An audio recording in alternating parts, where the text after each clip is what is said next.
तो आज blog T आमर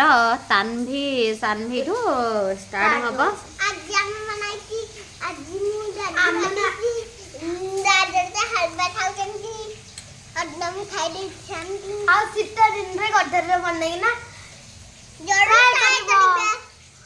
बहुत मस्त लगे चलतु ब्लॉग रे बनी रुहतु लाइक सब्सक्राइब करने ए चलतु मुझे देखे नौ किचन रे पिला दे देछि मो गाजर हलवा आठी आमर माछ फ्राए चलती जेहेतु संडे तो आज माछ बनैबा एटी मो तेल आमर माने हलदी गुंड मर्च गुंड सब देना से लुण तो गोलाई रखी नहीं ये बस आलू भजा मसला दिया आ भात डाल तो हो गला माछ जाक प्रथम फ्राए करने तो चलते पूरा वीडियो बनी रुहतु वीडियो को एंजॉय करूँ। नमस्कार जय जगन्नाथ सांग मैंने तो आज ब्लॉगटी तो आमर तानवी माड़ू स्टार्ट हो जाइए तो चलतु आज ब्लॉग कौन कौन अच्छी तो पूरा वीडियो बनी रुहतु आ वीडियो को एंजॉय करूँ आदि आम वीडियो भल लगे ताहले निहाती भाव गोटे गोटे लाइक करनियंतु आम चैनल नुआ की देखुले सब्सक्राइब करनियंतु तो चलतु वीडियो बनी रुहतु। तो एबे आमर आलू जाक पूरा कुरकुरा होगी पूरा भजा हो गला एबे से जाक को चलतु प्लेट को बाहर करने आउ एथिरे माछ ये 4 पीस भाजी नेबा आउ ये जाक जो छाणी साराणी एतिक एतक जो छाणुची ये जाक सब आमर तरकारी बनई नेबा आउ ये जाक जे खत्म बा आमर तानवी माँ बड़ छुआ हो गला से निजे खत्म कर नौ हाथ आज खाई तो चलो मुझे प्रथम आलू जाक बाहर कर नौ तो आमर आलू जाक बाहर कर नेली आबे मु मसला दे देती तो मसला रे अच्छी आमर जीरा सोर्स आउ सुखिला लंका लुण हलदी पाउडर तो ये सब दे देती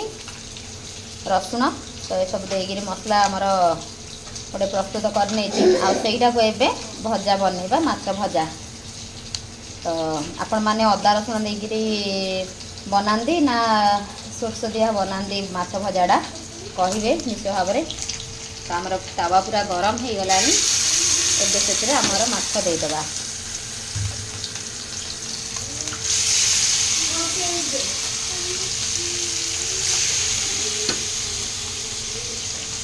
सबुताक माछ मुझे दे देउची तो एबे देखो आमर माछ जाक सब जाक बाहर कर नेली आबे पंचफुटण देदेबा तरकारी बसाया बोलिकी एठी मु पियाज को काटी नहीं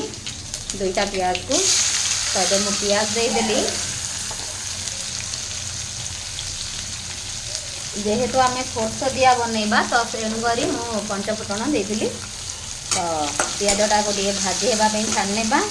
एपटे देखने आमर माछ भजा जो बसई भजाटा केते दूर है तो पूरा पूरी गोटे साइड रो भाजी हो गला आमर माछ भजा आबे ताको ओलटाई देगा पियाजटा भी भाजी हो गला देखते तार कलर चेंज हो गला एबे मु टमाटर को भी काटी नहीं टमाटर देदेबा तो देदेबे टमाटरटा तो टमाटरटा टे जल्दी सीझापी आम